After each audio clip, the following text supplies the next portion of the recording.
Hi, everyone. Good evening on this wonderful May night, May 12th the night of May 12th.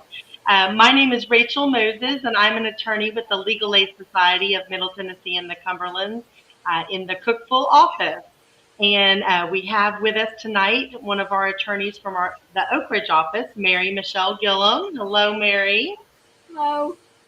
And tonight we're going to be talking about an issue that some people find a little boring, but Mary and I actually find very exciting because we find ways to help people save money or get money from the IRS. And so we are going to be talking about tax issues tonight. Specifically, we are trying to reach out to people who possibly missed or did not get all of their stimulus payments or did not get all of their child tax credits, or they just may not have gotten all of their refunds, specifically maybe from the earned income credit. And so we're going to talk about those things tonight. But first, let me give you an overview of the Legal Aid Society. And so we are the Legal Aid Society. We are a nonprofit organization that provides free legal services to lower income individuals in 48 counties of Middle Tennessee. You'll see there on our screen that we have 8 different offices. I'm in the Cookville office, Mary's in the Oak Ridge office, but we have 6 other offices. We cover majority of the state, so every county in Tennessee is covered by a legal aid program. Ours is just the Middle Tennessee program. And the types of cases we do not do any criminal cases, but we do a lot of different civil problems. We do consumer cases. So those are people that have struggles with debt collectors, or they have bought cars or other items and are having problems with them. In fact, my colleague Marla Williams and Mary's colleague Ben Burnett did a great program last week on car issues. So if you haven't seen that, check that out. We also do employment and reentry issues. Employment issues are for people who may need to qualify for unemployment compensation, but they've been denied or they're having problems getting their unemployment. They may also have some FMLA issues, Family Medical Leave Act issues. Bill Bush, who's in the picture there, he is our employment expert in the office, and he leads our employment section, and he's also in the Cookville office with me. But also reentry is for work with former folks that may have criminal backgrounds, but they are trying to get back into society, and they may need some expungements, or they may need some waivers of court costs, or they may have some issues getting employment because of their background. And so we are doing some of that in our 8 offices, and we have an attorney, Tom, in our Nashville office who leads us with that. We do lots of family cases for victims of domestic violence and survivors of domestic violence. That includes order of protections, that includes some divorces. So all 8 of our offices handle those kinds of cases. We also do some immigration for victims of domestic violence. We do health benefits and education. That includes TennCare, Social Security, food stamps, Families First, as well as special ed for children with disabilities. And we do housing. That includes mortgage foreclosure problems. It includes landlord-tenant issues, representing tenants. And then what we're going to talk about tonight, we do tax cases under what's called the Tennessee Taxpayer Project. Now, how do we help? Well, we provide direct representation for a lot of clients, but we also, sometimes people just need some advice or they need some direction. And so we can try to provide that, some counsel and advice, or just general education. We can educate people on a one-on-one basis sometimes, but sometimes we can do an education seminar. If you have a group that you feel like needs to hear on a specific topic, we can come out to your office or your business and do an education presentation.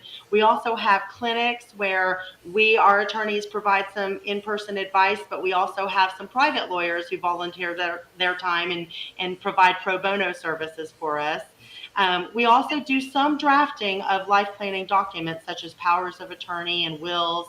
But a lot of our cases, such as Social Security, tax, unemployment, food stamps, TennCare, those are actually administrative disputes. That means we're not going into a courtroom, but we're having a hearing in front of what's called an administrative law judge or a hearing officer that's appointed either by the state or through the agency to help resolve disputes.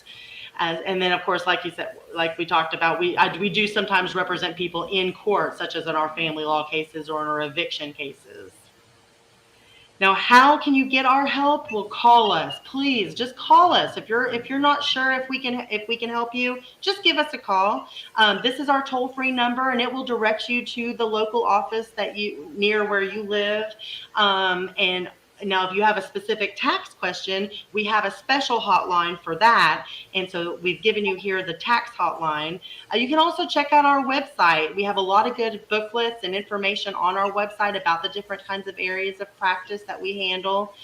We also have a listing on our website of different free legal clinics where people can come and get some advice. And there's dates on that. Here are some of our local office numbers. So if you want to call directly to our local office number, if the toll-free number is not working, you can check these numbers out. Like I mentioned before, every county in the state of Tennessee is covered by a legal aid program. Memphis has Memphis Area Legal Services. The western part of Tennessee, outside of Memphis, has West Tennessee Legal Services, and then the east half of Tennessee has Legal Aid of East Tennessee. Now, Oak Ridge is toward the east, but they're still part of us in Middle Tennessee and the Cumberlands. But there are also some other nonprofits out there that provide some great legal resources, and so these are some of those agencies and their numbers. So tonight we're talking about the Tennessee Taxpayer Project, and you are in for a treat because Mary Gillum here, she's the one who started the Tennessee Taxpayer Project 22 years ago. I'm giving out a little bit of an age of how long she's been doing this, 22 years, and so the Low Income Taxpayer Project or Taxpayer Clinic is part of our Legal Aid Society. And in that clinic, we provide free legal representation to taxpayers, who need help with tax problems. Now, when we are saying taxes, we're specifically talking about federal income taxes with the Internal Revenue Service. I know there's other kind of tax issues like property taxes and sometimes state taxes for businesses. We don't really get involved with any kind of state income tax or situation because there is not a state income tax in Tennessee, but we don't get involved in state business tax cases. We might help with a property tax issue, so give us a call, but that's not usually under the Tennessee Taxpayer Project. So the Tennessee Taxpayer Project is about federal income issues with the IRS, and there's our toll-free number for the tax hotline again. And if I could add, Rachel, please. You did a great job going through information about the Tennessee Taxpayer Project. We do have higher income guidelines if you have an income tax dispute than legal aid. So it could be maybe you don't traditionally qualify for legal aid, maybe you still qualify for help with the tax clinic. We actually, the map we saw earlier, that represents the Legal Aid Society of Middle Tennessee and the Cumberlands, but the tax clinic, we go beyond those borders. So pretty much if you live in any of 91 counties in Tennessee, we can help. Of the 95, we can help you. The only counties we cannot help with is Fayette, Lauderdale, Tipton, and Shelby, and that's just because there's a tax clinic in that area that helps with those counties. So basically, everybody in Tennessee qualifies for help either through our office or through the tax clinic at called Memphis Area Legal Services. They handle those other 4 counties. And generally, we don't really prepare federal income tax returns. We can do that. Some of us like to do that, but we like to stick to the legal part of it. But at least sometimes prepare tax returns to help resolve the legal issue when that's necessary.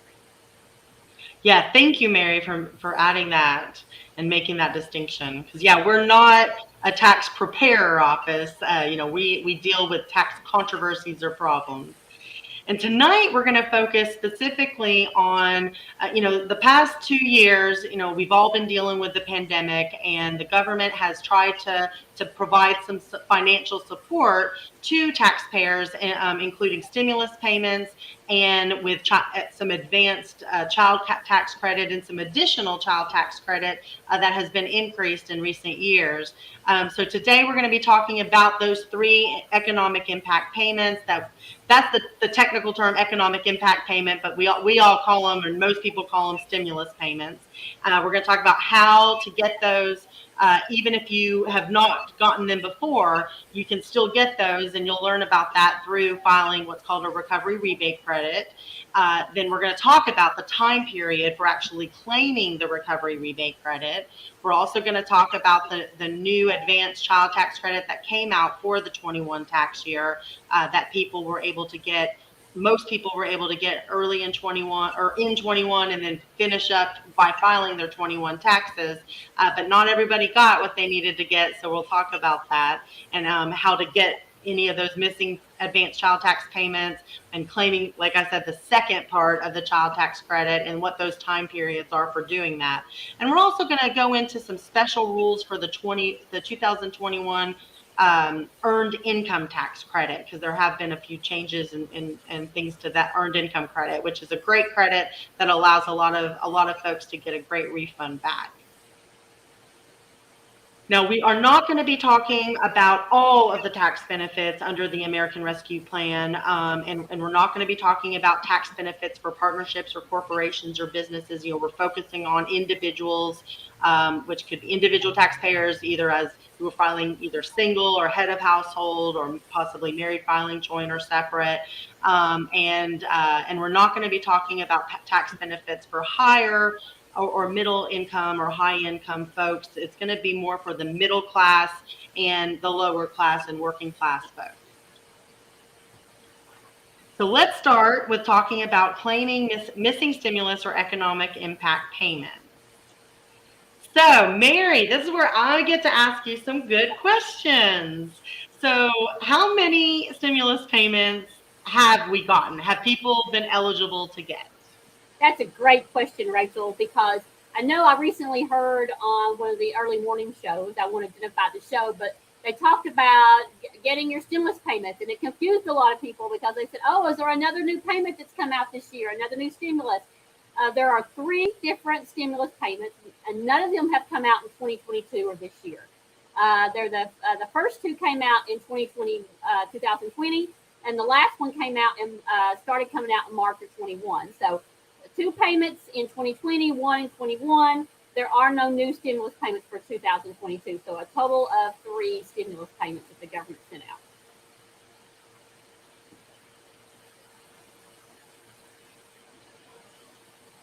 And Rachel, I don't know. I can't hear you. Sorry about that. I muted myself. Sorry, Mary. So tell me more about these stimulus payments. Like, were they all the same amount or were they different amounts?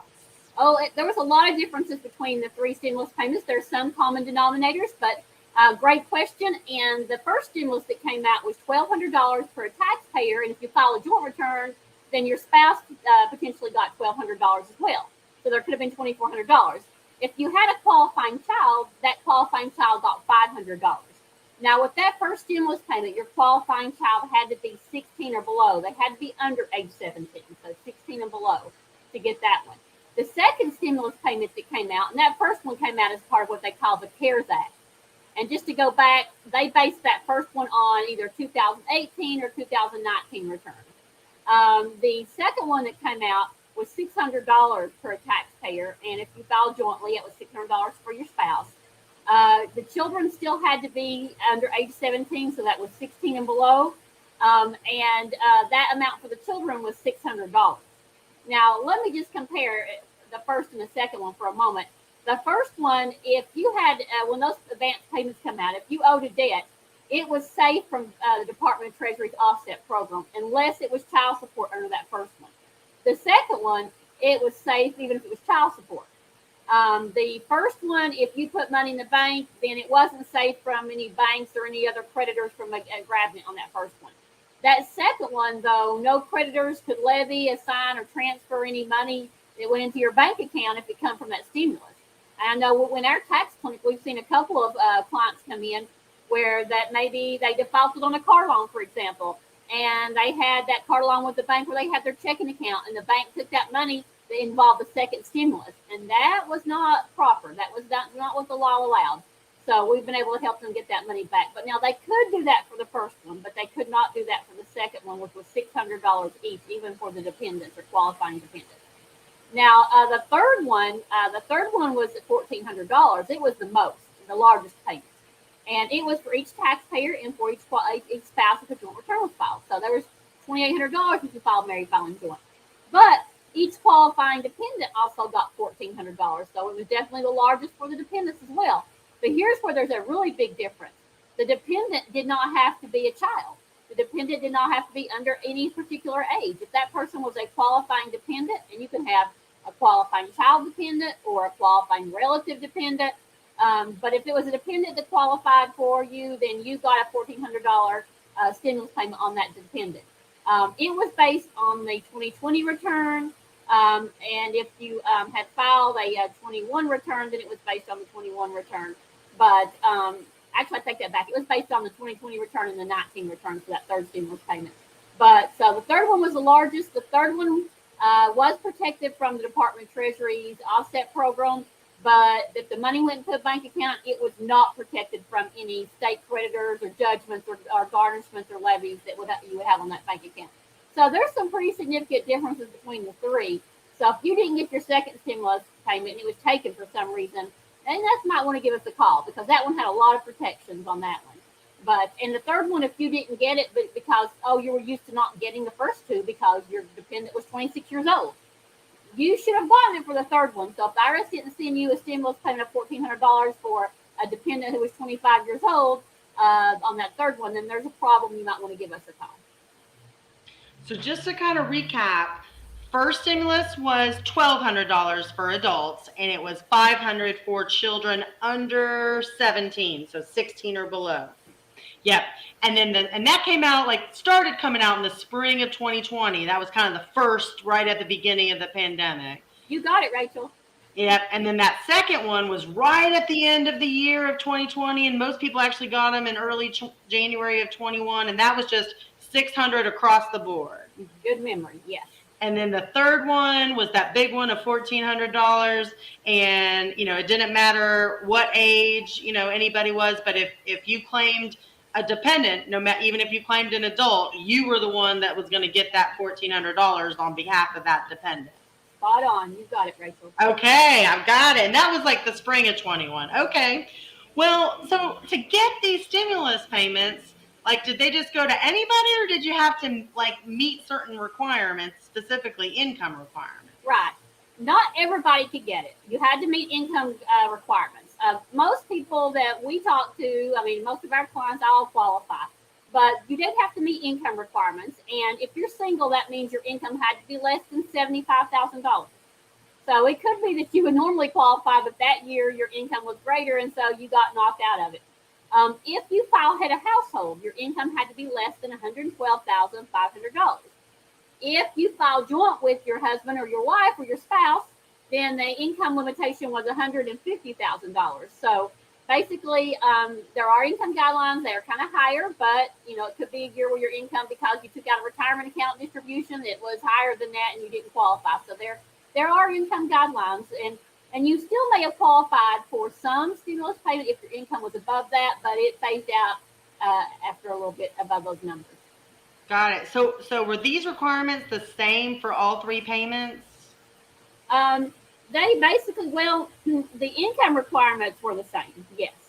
But like we talked about earlier, there was big distinctions between your dependent. For the first two, your dependent had to be under 17. For the last one, your dependent could be any age. Um, and so you could have a qualifying relative dependent for the last one. First two had to be a qualifying child under age 17.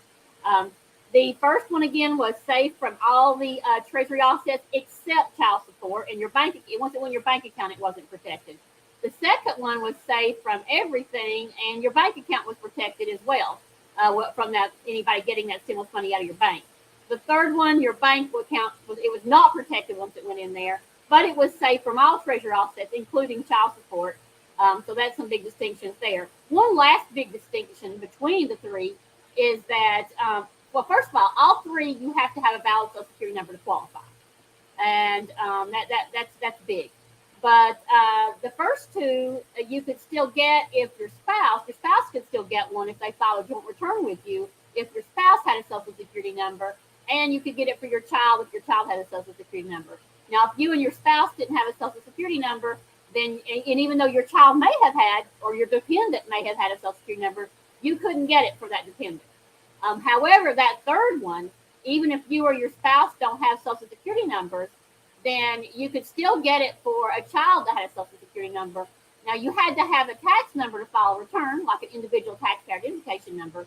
But there's a huge group of people that did not qualify for the first two because maybe children who are citizens here who have Social Security numbers, but their parents don't have Social Security numbers. So their parents are encouraged to file tax returns with their ITIN number or their individual taxpayer identification number and claim that child that has a Social Security number for the stimulus payment, because that's a big, big difference between the first two and the third one. Yeah, and I know this has come up. This question has come up a few times in cases or calls that we've received.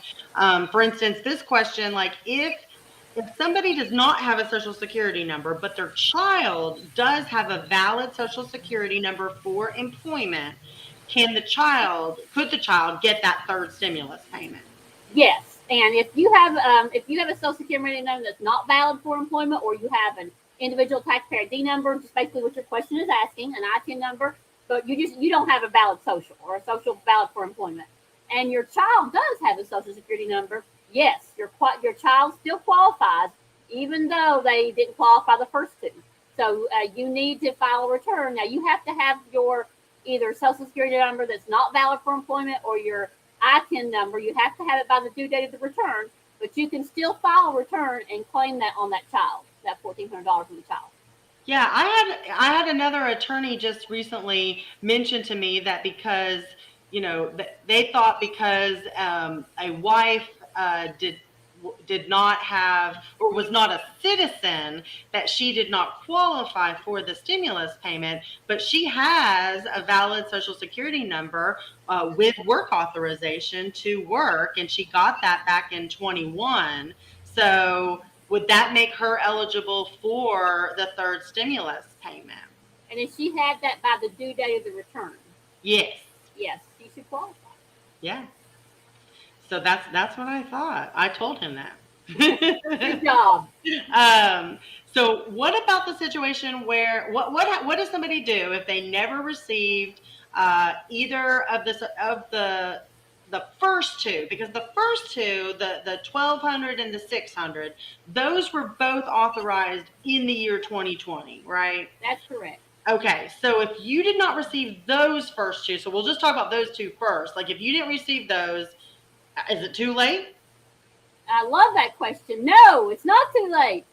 You can still file. If you missed the first stimulus EIP 1 or second stimulus EIP 2, you can file a 2020. Now, you don't file it on your 21 tax return. You have to go back and file a 2020 tax return. If you've already filed it and you didn't know about this today, you can do an amended, what's called a 1040X, and you can go back and amend your return and still claim it. You do it by asking for something called the recovery rebate credit, which we'll talk about in a moment. But no, Rachel, it's not too late, but you have to make either file a 2020 return or file an amended 2020 return and correct the one you filed. It is definitely not too late to do this. Okay, so I think you might have partially answered this question about like if you did qualify for either that one or two, which is dealing with 2020, what you need to, and you didn't file a tax return, you need to file a tax return. Is that correct? But if you did file one but you didn't claim those first two, what do you do now? Okay, so you just want to ask for that recovery rebate. It's called a recovery rebate credit on either that original return you're filing for the first time for 2020 or that amended return, which is a 1040X. The original is a 1040. On line 30, there's a place where you can request a recovery rebate credit. So, okay, so how do you actually claim the recovery rebate credit? Okay, really what you do, there's a worksheet that the IRS has in their instruction booklet to the Form 1040. And that worksheet is really simple. You really don't have to do the worksheet, but if you would feel more comfortable, or if you're a little bit unclear about how this works, use the worksheet. But the worksheet just has you list two numbers. It has you list how much did you actually get. So let's say you and your spouse got the 1,400, or actually in this case we're talking about the first one. So you got the 1,200, and you didn't get the second one, which was the 600. Well, a lot of people I've talked to got the first one, but for some reason they didn't get that $600 one that came out. So if you and your spouse didn't get the $600 one, that's $1,200 you missed out on. So when you file the tax return on that worksheet, you would put how much am I eligible for, and you would put 1,200. Then you would put how much did I get, and you would put 0. And so you can see then they still owe you $1,200, and you carry that number, that $1,200, over to line 30 on the Form 1040, and then you ask for that as a refund. It's called the recovery rebate credit. But it's basically, here's what I got, here's what I was qualified for, and if I'm qualified for more than what I got, give me that difference back. And you put it on line 30 of that tax, that's 1040. If you're using an amended return of 1040X, you still do it, you still do it on the 1040 and list it on line 30, but it'll just be a number where you're asking for additional credit that you're asking for, and it's the recovery rebate credit on that 1040X. No, Mary, there may be a slide later on this, but I want to make sure, I want to talk about this now. If I didn't file a tax return for 2020, I mean, normally that tax return would have been due like around April 15th of 21, but I think that was extended last year to like May something. May 17th. Yeah. So, but wait, I mean, it was already due May 17th of last year. Like, can I still file the 2020 return? Oh, Rachel, I love that question, because that is something that people get really confused about. But you have 3 years to file a tax return from the due date of the return. So it's not too late, even though it's past, even though the tax return wasn't filed on time, it's not too late. You have 3 years to file refund claims and get that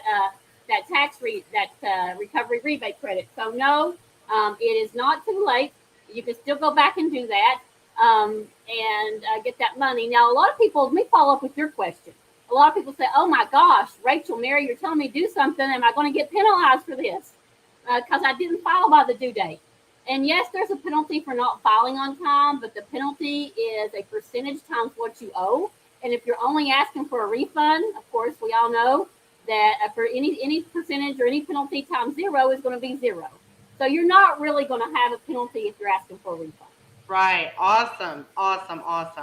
So, okay. So we were just talking about the first two stimulus, the economic impact 1, economic impact 2, which came out in 2020. Now, what about the third one that came out in 21, which we say EIP 3, because that was the third stimulus payment. How can you, if you qualified for that $1,400, but you didn't get it, how can you claim that stimulus? Perfect. It's same exact procedure as for 2020, except you don't use the 2020 1040. You use the 2021. So if you didn't file a return this year, the ones that were just due April 18th of this year, you file an original 1040 and you claim that $1,400 stimulus as a recovery rebate credit, same line 30 on your 1040.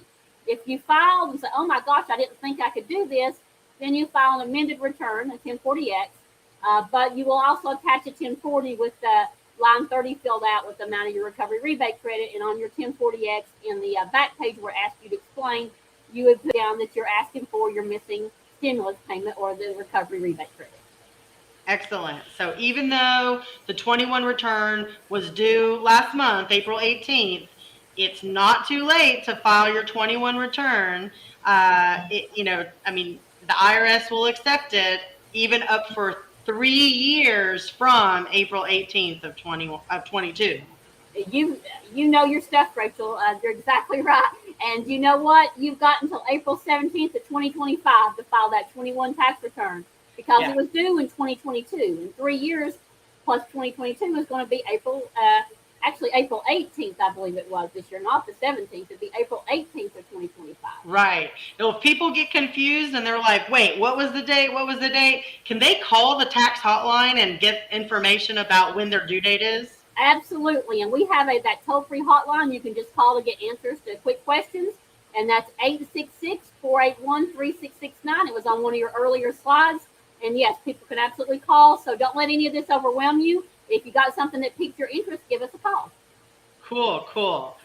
So, okay, well, still, we've got some more good information to talk about. Let's talk about, like the recovery rebate credit, like when because you talked about some protections that some of the stimulus payments had from creditors, but there were some differences between the three of them. What about when you claim that credit? When you didn't get those stimulus payments and now you're asking for it on a tax return, do you have those same protections that you mentioned before? No.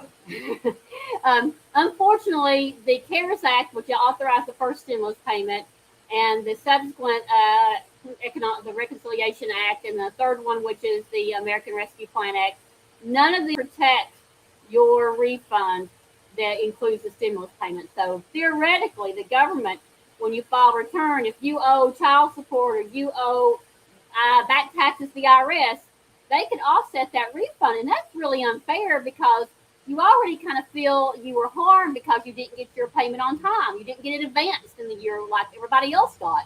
So now you get to ask for it on a tax return so you can go back and claim it, yay. But oh, no, wait, this may not be so good because the government can now offset it. The Treasury Department can take it.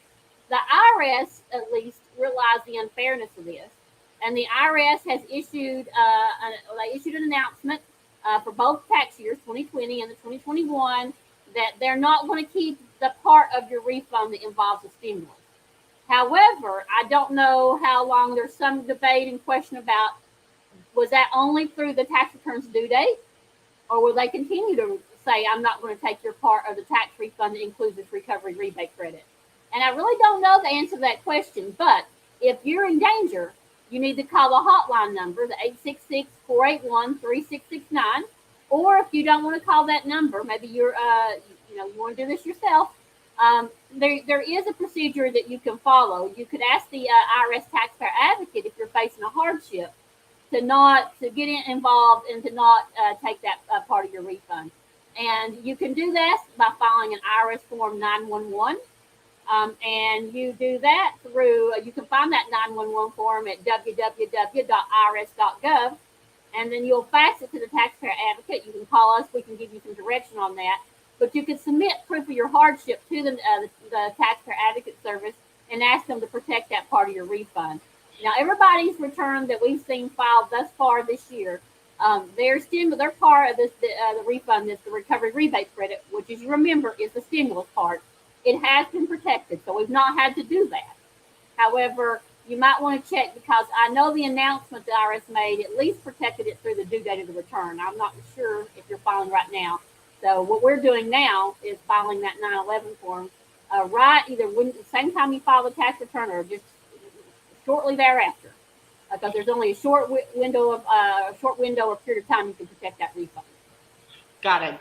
So just to recap, so if you file a tax return and on the actual return it says you're going to get a refund of a certain amount of money and you don't get that refund, like you should be calling our tax hotline or one of our legal aid offices to see what your options are? Absolutely. Yeah. That's the best way to put it, Rachel. Okay. Cool. Okay, so I think yeah, so I think we went over this slide, but then as far as the next slide, uh, is there any? I think you talked about this a little bit about protecting.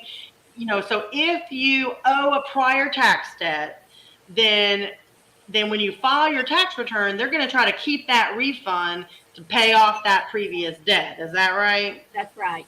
And so, but there are some ways, and you mentioned there's a service that the IRS actually offers called the Taxpayer Advocate Service, where you can say 911, almost like an emergency, to the IRS to request maybe a hardship to still get your refund, even if you owe an old tax debt. Am I telling this right? You are exactly right, and you can get in touch with them by calling them at 877-777-4778. You can call that toll-free number, or you can fax them a Form 911. And when you fax that Form 911, you would fax it if you live in Tennessee to their office at 855-828-2719. So you can send in a 911 and say, help me. But remember, you're going to have, when you send that in, attach a copy of your tax return. And on that 911 form, you can say that, hey, I'm having a hardship, and you want to attach proof of your hardship. And some examples would be an eviction notice or a foreclosure notice that you've received, a utility termination notice. Maybe your vehicle needs some substantial repairs because it's on its last leg, and you lose your vehicle, you lose your job. So get an estimate what it costs to repair that vehicle. Maybe you need some dental work done and you don't have dental insurance, and you have an estimate of what it costs to get that dental work done. You can submit that. But those are things that are considered a hardship. And if you send that proof in, you might not only you can protect maybe that stimulus or that recovery rebate credit, but you may be able to protect the entire refund, like you're asking. And that's what we try to do. Right. And people can do this on their own, but we can also help them with that. Absolutely. Yeah. Now, we've talked about, previous tax debts, but what about, and you've mentioned a couple times with child support that some of the stimulus payments, like the first payment, was able to be withheld for a child support debt if you did owe a child support debt. But then what about if you did not owe the child support debt, but your spouse owes a previous child support debt for maybe a child from a previous relationship, or maybe your spouse owes other tax or other kind of federal debts like a student loan debt, or possibly, they have a debt through Social Security or a debt through a state agency. Is there a way that the spouse that doesn't owe any of those debts can still get their recovery rebate credit? Okay, Rachel, I'm going to make you an honorary tax expert here because you're asking such great questions. And this one is, yes, you can. To answer your question, you can protect it. So if you lost your stimulus, that first stimulus, you shouldn't have lost your second one or your third one. But if you lost the first stimulus to child support, then don't sit there and suffer in silence. We can help you with that through something called, or you can help yourself even through something called an injured spouse claim. And that is an IRS form 8379. And when you file that form, you're basically having to tell the IRS, and these are your eligibility criteria, but you don't owe that debt. So let's say my husband owed child support. I don't owe that debt. Then you have to tell the IRS that, some part of that refund is because of me. Well, the stimulus payment, because I qualified for one, my husband qualified for one, half of that stimulus, like say that first one is $1,200, that was me. So that wasn't his stimulus payment.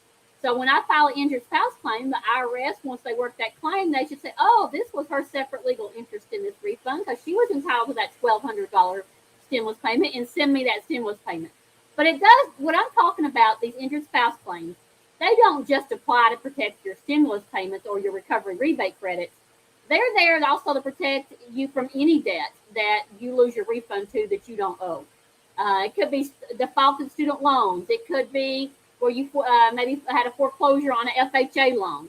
It could be a food stamp or what we call SNAP food benefits. They overpaid you and you owe that money back.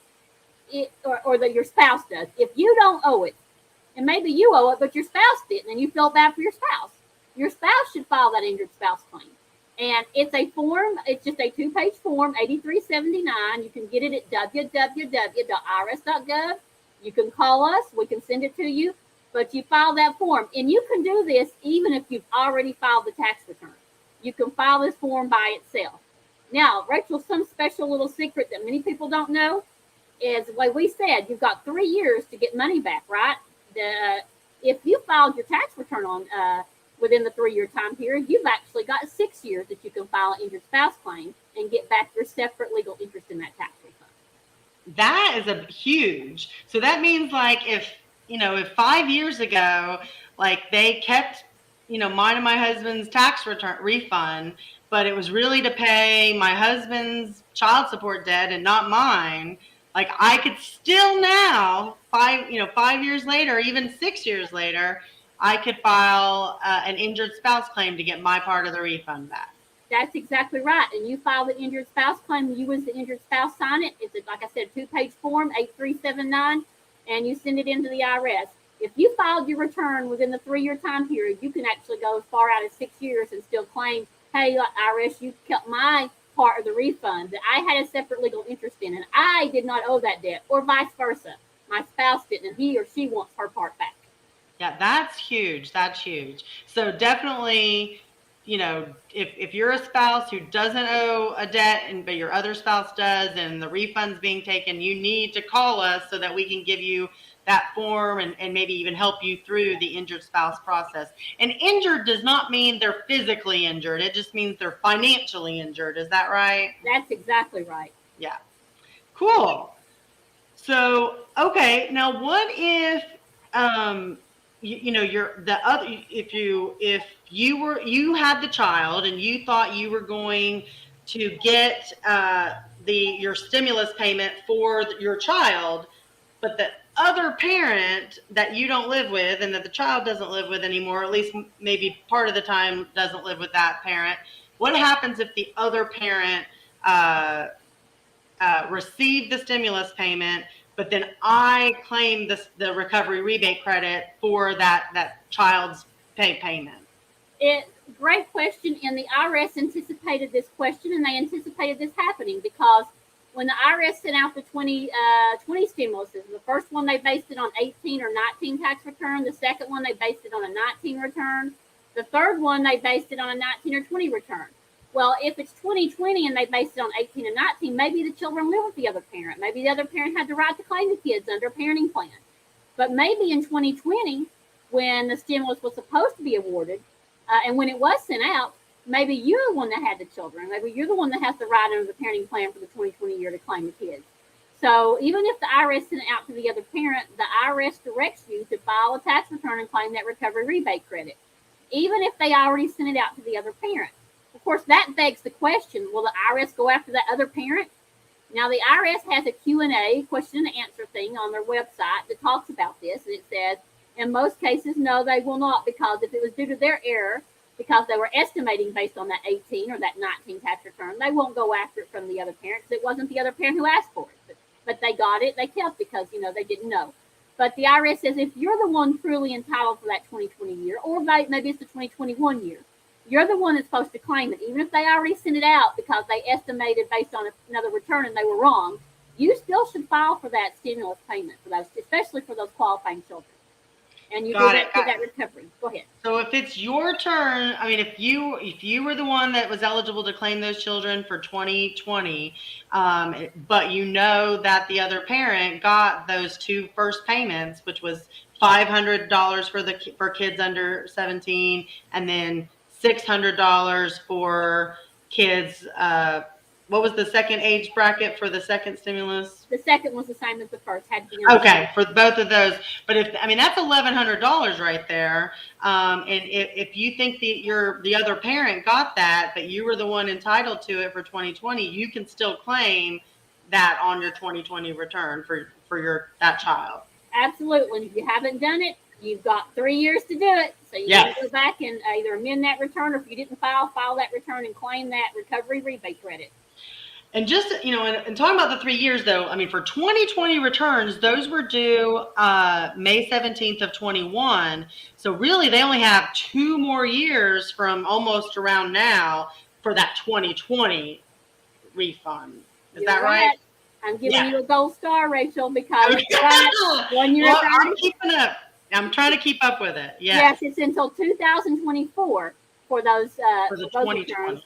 Yeah. Right. They were the 2020 was due in 21, so plus 3 years would be 2024, but it would be May 17th. So that's when that return was due. So what if you did not get your stimulus payments? So either for 2020 or 21, and so you did what you were supposed to do and ask them, claim them as the recovery rebate credit on your tax return. But then the IRS denies your request. I mean, I think they send a letter that just says, "Sorry, we're changing your tax return, and we're not going to give you that recovery rebate credit." What do you do at that point? All right. If you get one of those not so nice letters, well, they're not mean, but it's not what you expected. So when you get one of those letters and they are saying they're reducing your refund amount by the amount you asked for the recovery rebate credit, you're like, wait a minute. Rachel and Mary told me I qualified. Now the IRS is telling me they're not going to send it to me. That's something the IRS refers to as a math error notice. Well, actually, the IRS should refer to it. That's something the law refers to as a math error notice. But what that really means to you is that just because the IRS says that's what they're going to do, you don't need to give up. You don't need to stop there. That letter will say somewhere, it may not be on the front page, it may not be on the second page, but somewhere in that letter it will tell you you have 60 days to dispute that. And what you need to do is in writing, you can call them up. The IRS policy manual says you can call them up and say, hey, IRS, I disagree. And the IRS should then turn around and reverse that change and either send you your money or then send you a certified letter giving you the right to appeal it in court. But I highly recommend you do that in writing. Never rely on the phone and customer service people to do what they need to do. Make sure you protect yourself by putting it in writing, sending it certified mail. I would even ask for a return receipt to prove the IRS got it. But then you want to respond. And within 60 days from the day of that letter, you want to say, hey, IRS, I disagree. I want you to reverse this change. I want you to give me my money. And if you don't agree with me still, send me a letter, give me my right to appeal to the tax court.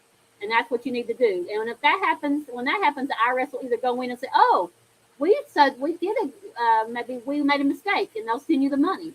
Or maybe they say, no, we think we're still right, but they'll send you a certified letter giving you the right to appeal it in court. And of course, you want to call us if you need help going to court. But that's what you need to do. Don't just let it go. Don't let that money, you and your children need that money, so don't give up. Right. So don't ignore any letters from the IRS, and don't just take what the IRS says, that they're going to do for granted. I mean, because you might have some other steps to take to appeal that or dispute that. And so that's very important, because I've had some clients that they just kind of ignored, their notices. They're like, oh, well, the IRS is just going to deny this. But they could actually do another step. Yeah, absolutely.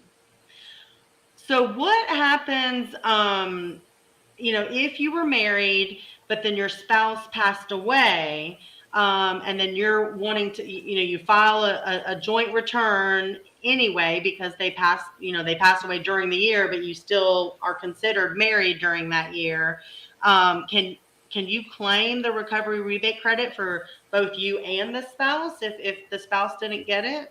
Okay, so let's focus on 2021, the one we just filed the tax return for. If your spouse passed away before January 1st of 2021, then your spouse didn't qualify for, let's say, that third recovery rebate credit of that $1,400. However, if they passed away anytime January 1st, 2021 or throughout the end of the 2021 year, you can still get that $1,400 recovery rebate credit on your deceased spouse.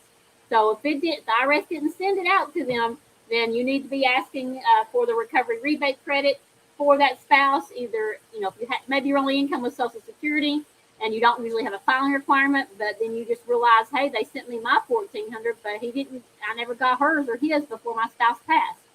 And so you can go back and file a return and claim the recovery rebate credit on line 30 of that 1040, or if you file a return, amend it and reclaim that recovery rebate credit. So if your spouse was alive during the 2021 year, for example, then you should qualify for that recovery rebate credit for your spouse. And does that still apply? Did that apply for the first two stimulus payments as well? Yes. Okay, cool. And because I have sadly a situation like that with a client whose husband did pass away in 2020, and so she is eligible for two payments for her husband, even though he did pass away in 2020. Um, Now, what can people get the recovery rebate credit if they are incarcerated? And I know this came up at the very beginning when the stimuluses were coming out, but what about if they didn't get the stimulus and they're trying to file a tax return, can they get it if they are incarcerated? And that's a great question because there was so much confusion when the CARES Act was passed. The IRS understood that they could have that if you were incarcerated that you didn't qualify for the stimulus. And that's not how a lot of us thought that the law read at the time.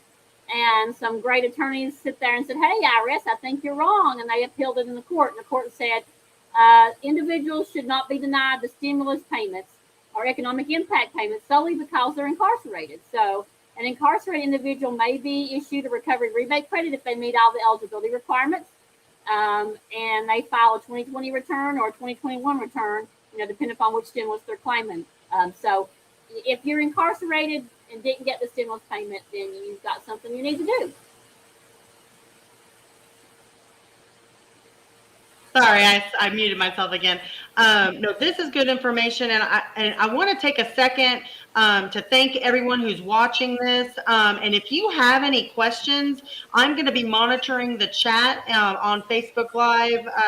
So if you have a question, throw it out. But we've still got a few more slides we're going to rock and roll through. So I just wanted to mention that because it looks like we do have some people that are thanking us, Mary, for this information, and they're sharing it. So I think we're trying to get the word out to as many people. Okay, so let's talk about dependents. Like if you had a child or other dependent that you filed on your 21 return, or that you had the dependent in 21, but you did not list them, they were not your dependent, or you did not list them on your 2020 return. Is there anything special that you need to do to make sure you get the stimulus or the recovery rebate credits? Yeah, a great example of this, Rachel, is somebody who, when they filed their 2020 return, they didn't have a child, but in 2021 the child was born, but the IRS based the stimulus off the 2020 return. Then they didn't get the $1,400 for that newborn child that was born in 2021. And there's nothing different they need to do. They just need to know that child qualifies, even if that child was born in 21. Same thing for 2020. If the child was born in 2020 and they didn't get it because the IRS based it off the 19 return, then they need to file a return and claim it. So just because the child was born during that year and you didn't get it, doesn't mean you didn't qualify. You did qualify, but you have to claim it for the recovery rebate credit on the return if you didn't get it sent out to you, which you probably didn't. Got it. Now, we may have gone over this earlier, but the next slide talks about, if you have a valid Social Security number, but your spouse does not, can you still get the third stimulus payment? Right. If you have a valid social, you will get it. And if you have a child that has a valid social, you and the child will get it. Your spouse will not get it. But it won't knock you out of qualifying for yours, which is important to know. Got it. Yes, and so same. I think you just answered that question as well. If neither you or your spouse have valid Social Security numbers, but your children or your dependents do, right. You won't. Yeah. Well, you won't get it. Yeah. But you will get it for your child. For the dependents, but not the amounts for you. Right. Okay, now this comes up a lot because people move. What happens if your address changed, or even changes during this whole process? Right. If your address changed, you can call the IRS to report the new address, and the number you would call is 1-800-829-1040. But everybody will tell you, and myself included, calling the IRS right now, oh my gosh, you may never get through, or you may get through, but it may be 2 or 3 hours. I don't know if you have the stamina to hold on that long. It's really hard. So you can call that number and report an updated address, or you can file a Form 8822 with the IRS, and that reports an address, and then you can a new address. It should ask you what your old address is and your new address. Unfortunately, it's difficult as it is, calling is actually preferred because the IRS has been very slow about opening mail too, because of all the backlogs due to the pandemic and different things that have taken place. So calling is preferred, but you want to do that. If your check was maybe you were expecting a stimulus check, but it got returned to the IRS because the IRS tried to deposit it in your bank account. If you'd asked for your money, your refund in the previous year to be deposited in your bank account, and the IRS tried to deposit your stimulus check in the bank. Same thing if you get Social Security and it's always deposited in the bank account. The IRS they would have tried to deposit it there. But if you close that bank account, the bank was instructed to send it back to the IRS. So sometimes that money was sent back to the IRS, and the IRS doesn't even have it on the records, even though it was sent back. And of course, you have to file a tax return and ask for the recovery rebate credit if you didn't get that stimulus payment. So change of address, call them, or send in a Form 8822. If you didn't get it when they come out in 20 or 21, you've got to file a return and request a recovery rebate credit. Got it. Okay, now this next question's a big one. What if the IRS says that they sent it, but you can see on the little tool, the Check My Payment tool that on the IRS website that it was mailed to you or that it was sent to a bank account, but you think that it was lost or stolen, especially if it was sent in the mail by U.S. Post Office. What are your options? All right, well, you can call the IRS and ask them to put a trace on that, and they'll trace it and figure out where that check went to. Maybe it went back to them, like, oh my gosh, we owe this back to this taxpayer. But they will trace it. And you call a number, it's 800-919-9835. Or you can call our hotline, we'll give you that number, but 800-919-9835. Or you can actually fill out a form. 3911. You get any of these forms we're talking about, like this 3911 at www.irs.gov, but you can fill out that form and send it in the IRS, and once they get it and process it, they will trace that tax refund. Well, they'll trace that missing stimulus payment. Great. I will. I've done a few of these payment traces, and I will say it takes a little bit long for the IRS to kind of follow up with you. But don't give up. They will ultimately follow up. And in fact, I had one client that received, very specific proof of what happened to her check. And then then she figured out that she actually had gotten the check after all. But she just couldn't remember. She'd been in and out of the hospital around the time the third check had been issued. But they sent her a copy of it. It even showed her endorsement. So it was like better proof that she's like, okay, I did have that check. But it said in that letter that if she disputed any of that, and if she thought maybe somebody fraudulently signed her name, it gave specific steps on what to do next. So I think the IRS is really trying to take a serious position on doing investigations on these missing payments. Okay, so if you do get the recovery rebate credit, for the missing stimuluses that you claim, and then by claiming them on your return, will that affect any of your public benefits, such as if you get SSI or if you get food stamps, or if you get public housing, you're in public housing, will this income, this extra money that you're getting, affect any of those? And the answer is no. They cannot use it to determine the amount of your benefits, so they can't reduce your monthly SNAP benefits or your monthly SSI benefit because you got the stimulus or recovery rebate credit. They can't use it as a resource to determine whether you're even eligible for it. It cannot be counted against you.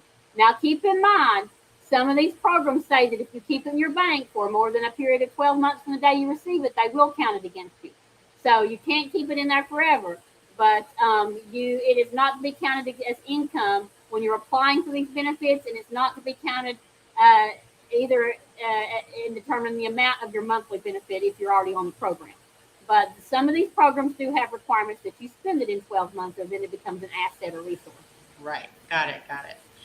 Okay, so you mentioned earlier that there were some income guidelines to be eligible for the stimulus payments.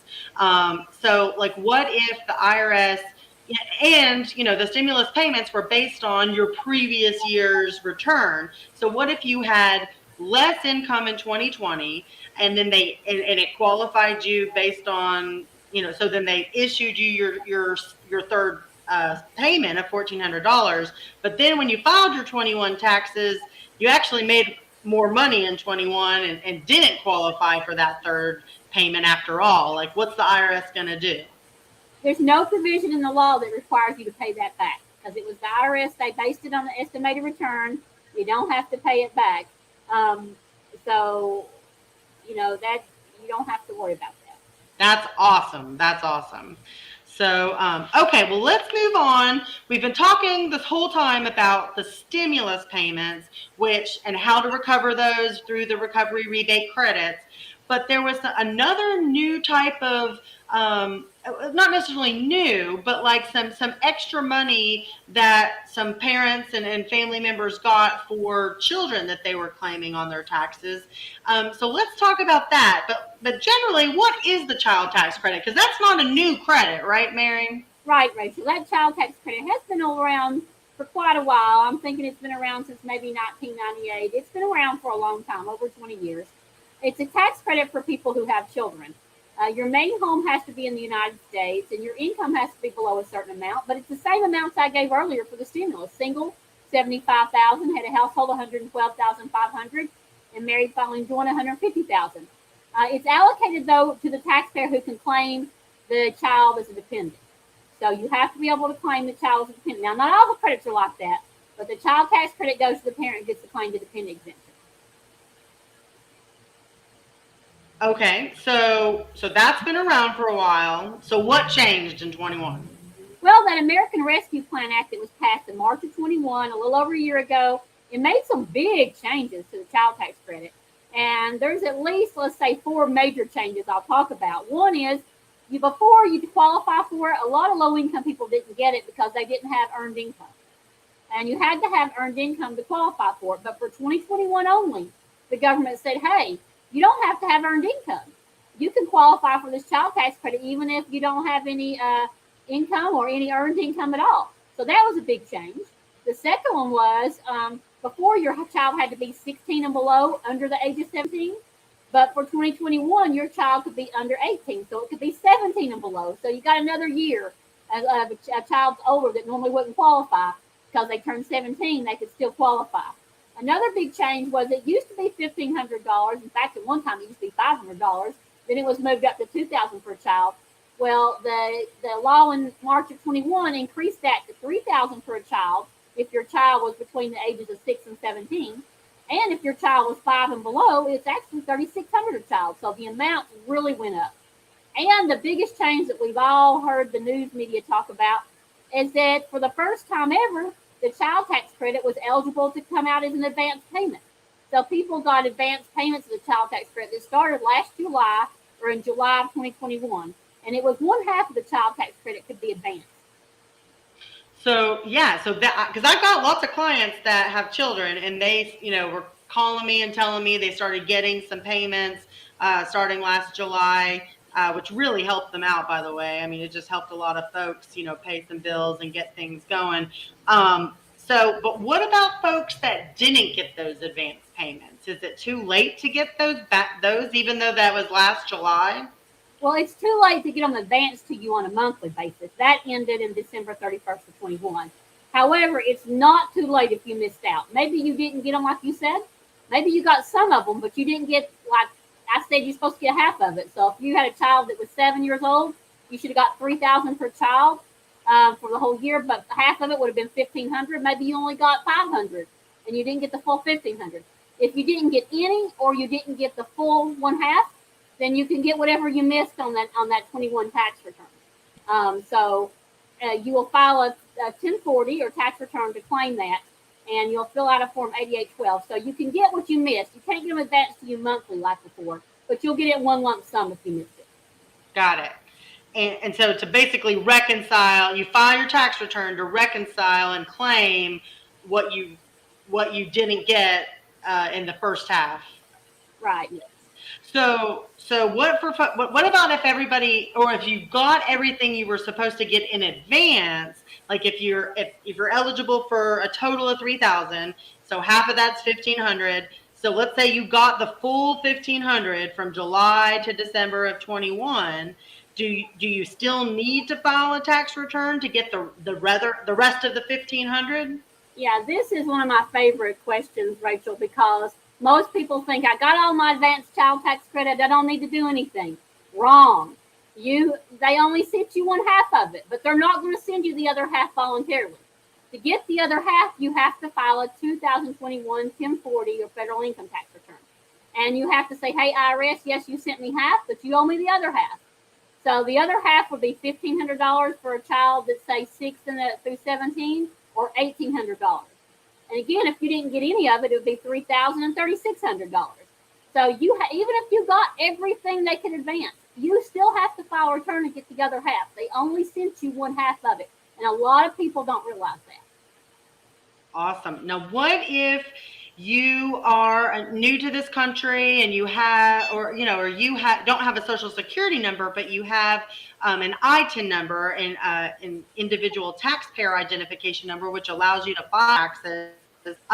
In that situation, you don't qualify for the stimulus payments if you only have an ITIN. But what about if you have a child and your child was born here and has a social security number? Can you get these child tax credits for your child? Yeah, and just to recap, the first and second stimulus payments, you couldn't get it for your child if you had an ITIN and the child had a social. The third one you could. And the child tax credit's like the third stimulus payment. You can get it for your child as long as you have an ITIN or social security number that's issued before the due date of the return and your child has a social. So the key is, if your child has a social security number, they shouldn't be denied that benefit even if you don't. So yes, you can still get the child tax credit for that child. Perfect.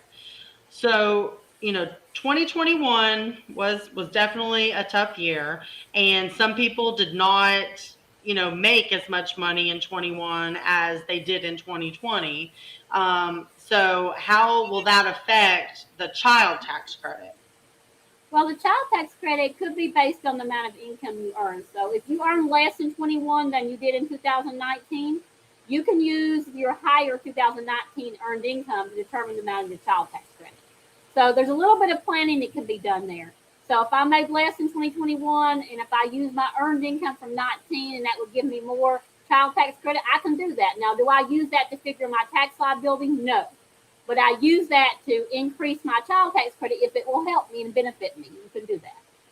Okay, and just to make sure we're talking about the right years, so we're talking about for 21, you can actually go back and use your 19 income if it was higher. Okay, that's really cool. Um, okay, so that's all. What we just talked about for the last few minutes has been the child tax credit, which has always not always been around, but it's been around for a while. But there were some additional benefits and additional money and some advanced money and some different changes for more people being eligible for the child tax credit for the 21 tax year. Now let's talk about the earned income tax credit. Has that also been around for a while? Well, Rachel, that one's been around since the mid 70s. That one's been around even longer. So I've been around since the mid 70s. So have I, and so that one's been around. That one came into play just a few years after I was born, but that one's been around a long time, and it's a tax credit for people who work or who have earned income. That's the earned income tax credit. Okay, and so do you have to have a child in order to get the earned income credit? See, most people think you do, because you have to have one to get that child tax credit we talked about, but not for the earned income tax credit. You do not have to have a child. You can get it if you're childless or your children have aged out and they're outside the home, but you have earned income. You might still qualify.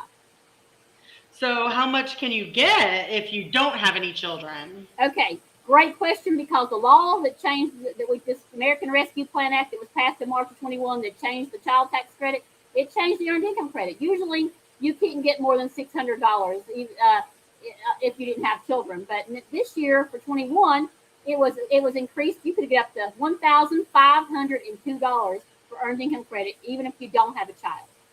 I mean, that's a big upswing there, from 600 being the maximum to 1,500 and change. That's great.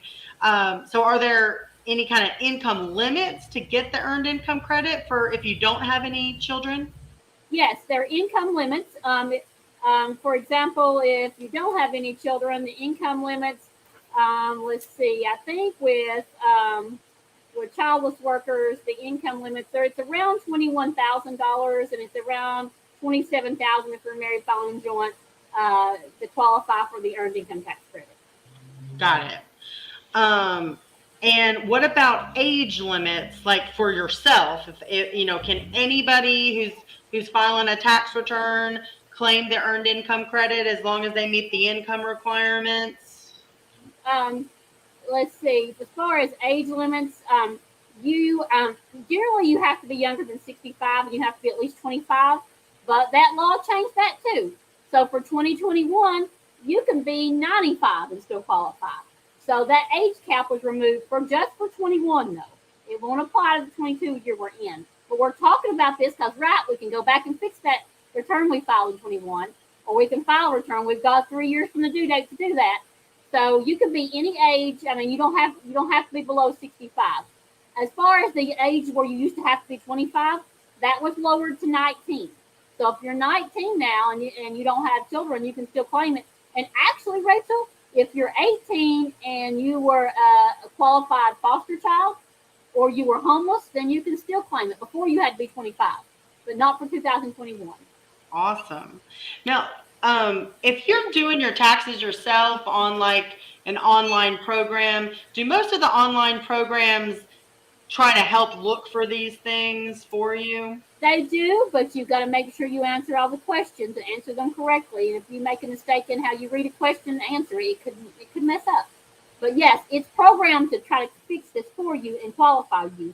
But the mistakes I see is people not understanding the question or bypassing the question, and therefore the computer program doesn't think that you qualify. So if somebody is hearing us right now and they have already filed their tax return and they're like, I just don't know if I got all these credits right. Is that something that we can look into just to double check whether or not they got all the credits that they were entitled to?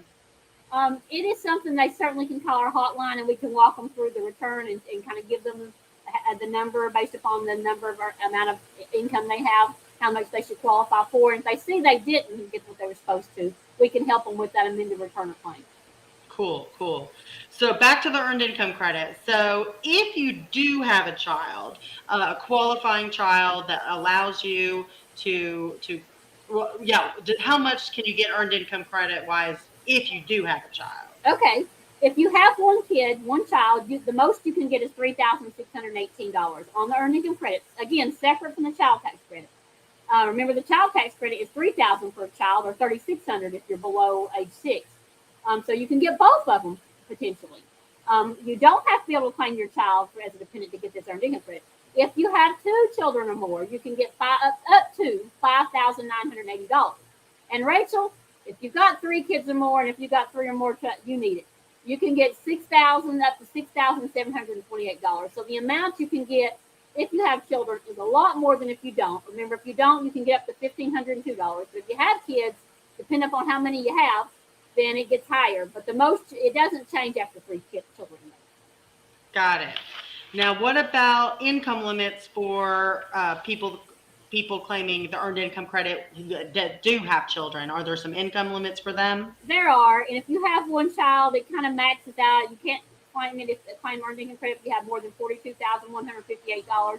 Now, if you file jointly with a spouse, you're allowed to have $48,108. But if you got 2 kids, you can make a little more. You can make $47,915, and if you're married, you can make as much as $53,865. And it's even more if you have 3 kids. You can make $51,464, but if you're married, then it's going to go all the way up to $57,414. So those are the income limits if you have 1 to 3 children. They're higher than if you have no children. Got it. Now, what about the age limits for earned income credit? Like you said that normally For a childless earned income person, credit person, uh, there's the 25 to 65, except for 21, which it expands. What about for people that do have children that they can claim as qualifying children? If you have children, you can claim as qualifying children. There's no age limits on you as the taxpayer. Now, there's age limits on the children, but there's no age limits on you, like you said, as a taxpayer. I can be 18 years old, and if I have two kids, I don't. I can. Well, I can be 17. Let's say that's not the case, but I could claim it. I could be a 75-year-old grandparent raising two children, even outside of 21, and I'm going to qualify if I have qualifying children. There's no age restrictions on the taxpayer if they have children. Cool, cool. Now, can you claim the earned income credit if you do not have a social security number? Unfortunately, our answer is not good here. It's no. Okay. Now, we talked about this with child tax credit, where you could use, for child tax credit, you could actually use your 19 income if it was higher than your 21 income to claim for the child tax credit. Can you do the same thing for the earned income credit? Yes, and I found this year even the earned income, doing this for earned income credit was even more valuable than doing it for the child tax credit. So Fantastic. yes, you can use your 19 earned income, and I've seen people's refunds go up as much as $2,000 when they were able to use their 19 income that was higher than their really low 2021, income earned income. Awesome. Well, I think we're wrapping up, Mary. We've shared a lot of information. I don't see any specific questions in the chat, but hopefully folks will reach out to us if they do have questions. Here again is our website, our toll-free number that will direct you to your closest legal aid office. Now, I just want to also mention that we are a nonprofit organization. We do not charge for our services.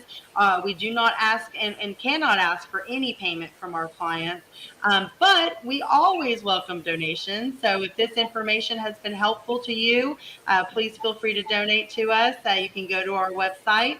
And remember that if you are having tax questions or needing tax assistance, we are here to help.